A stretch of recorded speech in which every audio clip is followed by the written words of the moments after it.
My mom hooked up with my fiancé, then asked me to be her maid of honor. You know, what's wild? Finding out your mom slept with your fiancé is bad enough, but having her show up months later asking you to be her maid of honor at their wedding? Yeah, that happened to me. Stick around, cause this story gets absolutely bananas. Hey folks, hope you're doing alright today. Life throwing curveballs at ya? Before we dive in, go grab yourself a Tim's or some tea, get comfy, cause this one's a ride. So there I was, 28 years old, living in Vancouver, about to marry this guy named Brett. We'd been together 5 years, engaged for 1. Everything seemed solid, you know? We had this sweet apartment in Kitsilano, both had decent jobs, wedding was planned for June. Classic story. The night before the wedding, we had our rehearsal dinner at this Italian place on Commercial Drive. My mom, Patricia, but everyone calls her Trish. She pulls me into the hallway by the bathrooms. I figured she wanted to do some mother-daughter moment thing, maybe get emotional about her baby girl getting married. Instead, she drops this bomb. I slept with Brett last week. I literally laughed. Like, what else do you do when someone says something that ridiculous? I thought she was making some twisted joke, but then I saw her face. The guilt was written all over it. She actually reached for my hand like we were gonna bond over this revelation. It just sorta happened, she says. We didn't plan it. I pulled my hand away and walked outside to find Brett. He was smoking with his buddies from college, leaning against the brick wall like nothing was wrong. When I asked him straight up if what my mom said was true, he didn't even try to deny it. Just shrugged and said Trish had come on to him at the gym and he was weak in the moment. Like sleeping with your future mother-in-law was the same as having an extra slice of pizza. No big deal. I canceled the wedding that night, sent a mass text to all 140 guests saying it was off, packed up my stuff from our apartment the next morning while Brett was at work, blocked both of them on everything, phone, socials, email, all of it. Here's a question for you guys watching. Do you think some betrayals are just too big to forgive? Like, is there a line that once crossed, you can't come back from? Drop your thoughts in the comments. The next 6 months were rough. Not gonna lie. But I threw myself into work at this marketing firm downtown. Put in crazy hours, took on projects nobody else wanted. Within half a year, I got promoted to regional manager, doubled my salary, bought a little condo in East Van, adopted 2 rescue cats, named them Poutine and Maple, cause I'm basic like that. Started seeing this therapist, Dr. Chen. She's the one who helped me realize my mom had been competing with me my whole life. Always wore these inappropriate outfits to my graduations, low-cut tops and mini skirts when she was 45, 50. Used to flirt with guys I dated in high school, touching their arms, laughing too loud at their jokes. This thing with Brett? Just her biggest move yet. I also joined this hiking group that did weekend trips around the North Shore Mountains. Met some genuinely good people there. Not fake friendly, actually good. 8 months after I called off the wedding, guess who shows up at my office? Trish. Security calls up asking if I'll see a Patricia Morrison. I almost said no, but curiosity got me. She walks in and I can tell she's been crying. Mascara's all smudged, eyes are red. I'm thinking maybe she's finally come to apologize. Nope. I need you to talk to Brett for me, she says. He's not returning my calls. I actually laughed out loud. The nerve of this woman. But she wasn't done. Turns out they'd been seeing each other since the wedding got canceled. They were in love. Age is just a number. All that garbage. Then comes the kicker. I need you to be my maid of honor. I just stared at her. Like, my brain couldn't process what I was hearing. You're marrying my ex-fiancé, I said slowly. We're soulmates, she replied, completely straight-faced. And you still have all those vendor contacts. The venue might give us the same date since you bailed last minute. She wanted my wedding, my vendors, my plans, my date, everything. She'd already told extended family I was supportive, posted on Facebook about how mature I was being, even went to the same photo spots Brett and I used for our engagement pics, just cropped me out and inserted herself. She pulls out her phone to show me these photos. Look, I'm wearing Grandma's ring. Brett said you'd want me to have it. The ring my dying grandmother gave me specifically. The one that was supposed to stay in the family. Now sitting on my mom's finger. I stayed calm, told her I needed time to process all this. She seemed satisfied with that and left. For 2 weeks, Trish bombarded me with texts about dress shopping and cake tasting. Sent me links to mother of the bride dresses, asking if they made her look too old. I spent those 2 weeks calling family members. Turns out she'd been lying to everyone. Told my Aunt Karen that I'd begged her to take Brett off my hands because I was having cold feet. Told my cousin that Brett and I were actually never that serious. My uncle revealed something that made my blood run cold. Trish had been pursuing Brett our entire relationship, showing up at his gym coincidentally, texting him constantly about random stuff. The seduction took years. I met with my friend Maya, who's an event planner.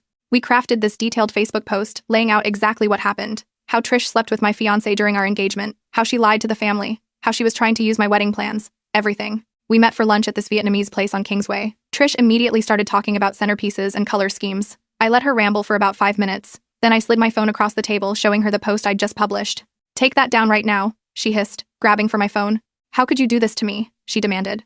The same way you did it to me, I said, publicly and without shame. She started crying about her reputation, about how Brett would leave her if there was drama. I stood up to leave. She grabbed my wrist. Wait, there's something else. I'm pregnant. Brett doesn't know yet. Please. I looked at her hand on my wrist, the same hand wearing Grandma's ring. That's not my problem, I said, and walked out. So here's another question. When someone wrongs you badly, do you owe them anything just because they're family? Does blood really matter that much? Let me know what you think. The Facebook post went viral within our family. Aunts and uncles who'd believed Trish's lies started calling to apologize. Grandma's sister threatened legal action over the ring. Brett's parents found out the full story and were horrified. 3 weeks later, Trish announced the pregnancy publicly, trying to salvage her image. Brett proposed properly this time, probably out of obligation. But here's where it gets interesting. Brett's ex-girlfriend from UBC reached out after seeing my post, told me Trish wasn't the first older woman Brett had been with. Apparently, that's his pattern, targeting women who could advance his career or lifestyle. Trish had family money, I had potential and connections. We were both marks. I forwarded all this info to Trish anonymously. She didn't believe it at first. Then she started noticing things. How Brett's eyes wandered. How he'd disappear for hours. How he seemed more interested in her credit cards than her company. She called me 6 months pregnant, crying. You were right. He's cheating. With someone from his office. She's 23. I listened. Didn't comfort her. I don't know what to do, she sobbed. I'm alone and pregnant and everyone hates me. You made your choices, I said. Now live with them. I hung up. Trish had the baby. A girl. Brett signed away his rights and moved to Calgary with the 23-year-old. Sometimes I see photos of my half-sister on social media through mutual family. She looks like me when I was little. Same eyes, same smile. I don't reach out. Maybe someday when she's older and can understand the whole situation, I'll tell her the truth. But that's not my responsibility right now. Meanwhile, I met someone new through the hiking group. His name's David. He's a teacher. Never met my mom, never will. We dated for a year before getting engaged. Planning this wedding felt completely different. No mom hovering over every decision, no one trying to make it about themselves. Just me and David figuring out what we actually wanted. My wedding planner, Jasmine, was amazing. When I told her the whole story, she didn't even blink, said she'd dealt with worse family drama. We hired venue security just in case Trish tried anything. 3 months before the wedding, Jasmine called, saying the venue got a weird call from someone claiming to be my mother, asking to be added to the vendor contact list. I immediately called every vendor, venue, caterer, photographer, florist, and put Trish on a do not engage list. David came home that night and found me stressed on the couch. He just held me and said we'd do whatever it took to protect our day. Quick question for everyone. Should you have to hire security to keep your own mother away from your wedding? Like, at what point does self-protection become necessary? Comments below. 2 weeks before the wedding, Trish sent me a letter with a photo of the baby. Just 3 lines. She has your eyes. Her name is Lily. Thought you should know. The baby did have my eyes. The resemblance was uncanny. I kept the photo in my nightstand drawer. Not on display, but not destroyed either. A possibility held in reserve. A week later, my Aunt Karen called, saying Trish was calling family members trying to convince them to sneak her into the wedding. I sent an email to every guest making it crystal clear. Trish was not invited. Security had her photo. Anyone who brought her would be asked to leave immediately. Every single person responded with support. The morning of the wedding was perfect. Clear skies, 20 degrees, perfect June weather in BC.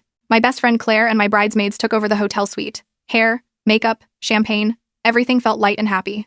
The empty mother of the bride seat didn't haunt me at all. It represented freedom from someone who'd competed with me instead of supporting me. The ceremony was at this garden venue in Richmond. White chairs, an arch covered in roses and peonies. When the music started and I walked down the aisle with my uncle, I saw David's face light up. That moment made everything worth it. We wrote our own vows about partnership and respect. David's voice shook, reading about how I taught him what real partnership looked like. I talked about finally understanding what healthy love felt like. The reception was beautiful. Claire's maid of honor speech had everyone crying laughing when she talked about me naming my cats after Canadian foods. Then she got serious about watching me transform pain into power. As things wound down around 10, I found myself thinking about Lily for the first time all day. Part of me felt sad she'd grow up knowing her older sister chose not to be in her life, but I knew I'd made the right choice for my peace. Maybe someday, when she's older, I'd be open to meeting her. But that decision was mine to make on my timeline. David and I flew to Montreal 3 days later. Spent the flight holding hands while he practiced his terrible French from a phrase book. We stayed in Old Montreal, exploring cobblestone streets and eating poutine everywhere. One afternoon, we sat at a cafe on Saint Laurent, drinking wine and talking about our 5-year plan, whether I wanted to go for VP eventually, whether we wanted kids. I'm not in a rush anymore, I told him. Climbing the ladder feels less important than building a life I actually enjoy. He squeezed my hand, said he felt the same way. We talked about buying a house with a yard for a garden, traveling more instead of working 60-hour weeks. Maybe having kids in a few years if we both felt ready. The conversation felt easy, natural. 2 people figuring out their future together based on what they actually wanted, not what they thought they should want. 6 months into married life, I woke up on a Saturday morning feeling genuinely happy in a way I never had with Brett. David was making coffee, talking to Poutine and Maple about their breakfast demands. I walked out in my pajamas and he handed me a mug without asking. We sat at our kitchen table reading news on our phones, making plans for grocery shopping and maybe catching a Canucks game that night. Nothing dramatic, just real life. But it felt right. My mom's betrayal would always be part of my story. I couldn't erase what happened. But it wasn't the defining chapter anymore. This life I'd created with people who actually valued me. This was what mattered now. One afternoon, about 8 months into marriage, my Aunt Karen called. Trish had reached out asking her to convince me to meet Lily. Karen wanted to know what I thought. Tell her I'm not ready, I said. If it happens, it'll be on my terms and my timeline, not hers. Karen said the family had set up a small fund to help with Lily's expenses. Diapers, formula, basics. Not to excuse Trish's behavior, but so the baby wouldn't suffer. That's good, I told her. I appreciate you guys stepping up. Karen said if I ever wanted to meet Lily, the family would support it. But there was no pressure. I thanked her and hung up. Something had shifted in me, not forgiveness toward Trish, but something softer toward the baby who didn't choose any of this. Dr. Chen and I still meet monthly. In our last session, she asked me to reflect on how far I'd come since that rehearsal dinner. I thought about calling off the wedding, moving out, building my career, buying my condo, meeting David, creating a home based on respect instead of manipulation. Do you feel guilty about Lily? She asked. Sometimes, I admitted. But I know it's not my responsibility to fix what Trish broke. Dr. Chen nodded. You're allowed to protect your peace. Maintaining boundaries doesn't make you responsible for the consequences of someone else's choices. She reminded me that other family members had stepped up to help Lily. That was enough. I left her office feeling lighter, ready to keep building this life I'd created. It's been almost 2 years since the betrayal now. David and I are talking seriously about buying a house in North Van, something with a yard and a view of the mountains, maybe starting a family in a year or two. Sometimes I still think about Trish, wonder if she regrets what she did, if she understands the damage she caused. But mostly, I don't think about her at all. I see photos of Lily occasionally through family members' social media. She's walking now, starting to talk. Still has my eyes. The resemblance is striking. I keep the original photo Trish sent in my nightstand drawer. Someday, maybe when Lily's old enough to understand context, I might reach out. Or maybe I won't. Either way, the choice is mine. David knows about the photo. He's never pressured me either way. Just says he'll support whatever I decide. That's the difference. You know, between him and Brett. David respects my boundaries, trusts me to know what's right for my own healing, doesn't try to push me toward forgiveness or reconciliation. Claire and I still meet for brunch every Sunday at this place on Main Street. Last week, she asked if I'd thought more about Lily. I have, I said. I'm not ready yet, maybe someday. But not because Trish wants me to. Because I want to. Claire squeezed my hand across the table. That's the right answer. Looking back, I can see how Trish's betrayal, as awful as it was, actually freed me. It forced me to rebuild my life from scratch, to figure out what I actually wanted, instead of just following some predetermined script. Before Brett, I was so focused on checking boxes. Get the job, get the guy, get the ring, get the wedding. I ignored red flags because the timeline mattered more than the actual person I was marrying. Now I'm married to someone who respects me, who never makes me choose between my peace and his comfort, who understands that boundaries aren't walls, they're foundations. I have a career I built through my own work, friends who showed up when things got hard, a therapist who helped me process trauma instead of just pushing me to forgive and move on. I'm not the daughter who got betrayed anymore. I'm a regional manager who earned her position, a friend people trust, a wife building a partnership based on honesty. Those identities feel more real than being Trish's daughter ever did. People ask me sometimes if I'll ever forgive my mom. The answer's complicated. I don't carry around burning anger anymore. I've processed the betrayal, understood why it happened, accepted that it wasn't about me. Trish has her own issues, insecurity, need for validation, inability to be happy for other people's success. Those are her problems to deal with, not mine. But forgiveness doesn't mean reconciliation. It doesn't mean giving someone access to hurt you again. You can release the anger without reopening the door. Dr. Chen says forgiveness is for me, not for Trish. It's about letting go of the weight so I can move forward. And I have moved forward. Built this whole new life that's better than anything I had before. But that doesn't mean Trish gets to be part of it. Maybe that sounds harsh. Maybe some people think family should always get second chances. But here's what I've learned. You can't set yourself on fire to keep someone else warm, especially not when that someone keeps pouring gasoline on the flames. The question of Lily keeps coming up in therapy. What my role, if any, should be in her life. Dr. Chen says I might choose to have a relationship with her one day, or I might not.